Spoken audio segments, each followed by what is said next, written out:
खाली जांच कराई गई थी और उसमें पाया गया कि एक तो जो खाद्य सामग्री थी उसमें थोड़ी गड़बड़ी थी। जैसे जो हल्दी थी वो खाने के योग्य नहीं थी। जांच रिपोर्ट आई है, सैंपल लेकर के जांच के लिए भेजा गया था। और धनिया जो थी वो भी सब स्टैंडर्ड पाई गई, गुणवत्ता उसकी ठीक नहीं थी। तो जो सप्लायर थे उनके विरुद्ध प्राथमिकी दर्ज की गई है।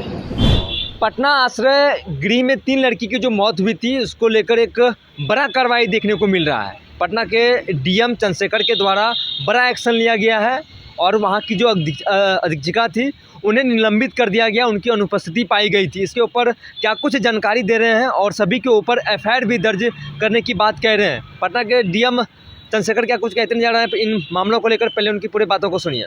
खाली जांच कराई गई थी और उसमें पाया गया कि एक तो जो खाद्य सामग्री थी उसमें थोड़ी गड़बड़ी थी। जैसे जो हल्दी थी वो खाने के योग्य नहीं थी। जांच रिपोर्ट आई है, सैंपल लेकर के जांच के लिए भेजा गया था। और धनिया जो थी वो भी सब स्टैंडर्ड पाई गई, गुणवत्ता उसकी ठीक नहीं थी। तो जो सप्लायर थे उनके विरुद्ध प्राथमिकी दर्ज की गई है और उनको ब्लैकलिस्ट करने के लिए कार्रवाई की जा रही है विभाग के तरफ।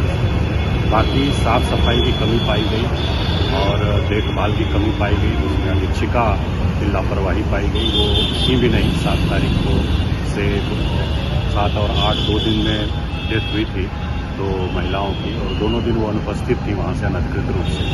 और व्हाट्सएप पर बाद में आवेदन उन्होंने हेडिंग असिस्टेंट डायरेक्टर को भेजा था।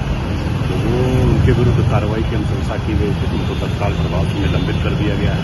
और बाकी रख रखाव, साफ सफाई, खान पान की जो गड़बड़ी थी उसको देखते हुए वहाँ जितने स्टाफ थे सबको वहाँ से हटा दिया गया है और उसके बाद नए स्टाफ वहाँ पर नियुक्त किए गए हैं और मेडिकल टीम भी हम लोगों ने नया बनाया है और वहाँ बेहतर ढंग से लोगों का देखभाल हो सके ये हम लोग सुनिश्चित करा रहे हैं। सर, क्या कुछ एफआईआर भी हुआ है इस विषय में? कितने लोगों पर?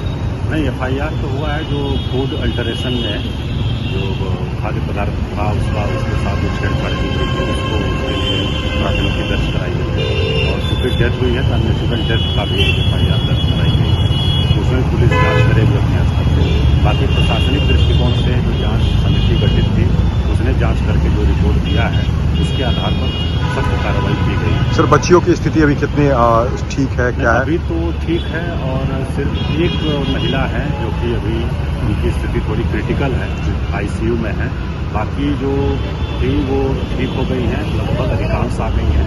कुछ 2-3 बची हुई हैं जो हॉस्पिटल में वो प्रिकॉशनरी रखा हुआ है और बाकी एक महिला है वो अभी आईसीयू में है, उनकी स्थिति क्रिटिकल है। उस पर हम लोग नज़र रखे हुए हैं और सुपरिटेंडेंट पीएमसीएच से भी लगातार हम लोग संपर्क में हैं। तो आपने सीधे तौर पर पटना के जिलाधिकारी चंद्रशेखर के बातों को सुना। पटना आश्रय में 3 बच्चियों की मौत हो गई थी। इसमें जानकारी सामने आई कि जो खाद्य सामग्री थी वो अच्छा नहीं था और जो मसाले जो सप्लायर थे उसके ऊपर भी कार्रवाई हुई है और उसके ऊपर एफआईआर भी दर्ज किया गया है।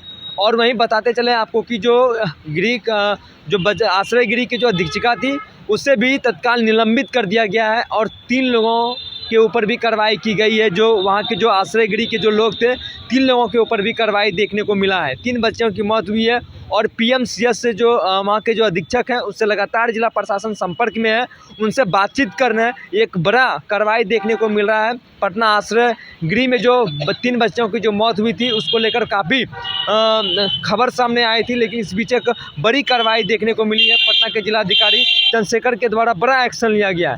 बहरहाल इस क्रम में इतना ही। आगे की अपडेट के लिए बने रहिए फर्स्ट ईयर झारखंड पर। मैं सिंह पटना।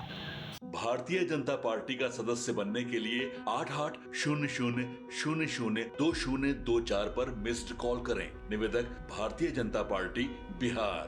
26 वर्षों में 17,000 से अधिक डॉक्टर बना चुका बिहार एवं झारखंड के छात्रों एवं अभिभावकों के बीच सर्वाधिक विश्वसनीय एवं लोकप्रिय संस्थान गोल, नेशंस लीडिंग इंस्टीट्यूट। हमारा विश्वास गोल के साथ।